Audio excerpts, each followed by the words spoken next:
ரேக்கூன் நாய் பெயரிலும் முக அமைப்பிலும் ரேக்கூன் போல தோன்றினாலும் ரேக்கூனுடன் நெருங்கிய தொடர்பில்லாத ஒரு விலங்கு.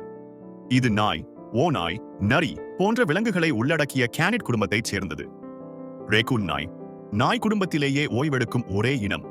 குளிர்ந்த குளிர்காலத்தில் அது தனது உடலில் கொழுப்பு அடுக்கை உருவாக்கி தனது வளர்ச்சிதை மாற்றத்தை குறைத்துக் கொள்கிறது. இது உணவு குறைவாக கிடைக்கும் நேரங்களில் வாழ உதவுகிறது. மற்ற கேனட் இனங்களைப் போல அல்லாமல் ரேக்கூன் நாய் திறமையாக மரம் ஏறும். இது உணவு தேடவும் எதிரிகளிடமிருந்து தப்பிக்கவும் மரங்களில் ஏறும்.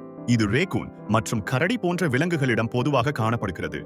ரேக்கூன் நாய்கள் தங்கள் வாழ்நாள் முழுவதும் ஒரே ஒரு துணையுடன் வாழும் பழக்கம் கொண்டவை. ஆண் மற்றும் பெண் இரண்டும் குட்டிகளை வளர்ப்பதில் முக்கிய பங்கு வகிக்கின்றன. ஆண் நாய் குட்டிகளுக்கு உணவு தேடவும் பாதுகாக்கவும் உதவுகிறது. ரேக்கூன் நாய் கிழக்கு ஆசியாவை பூர்வீகமாக கொண்டது.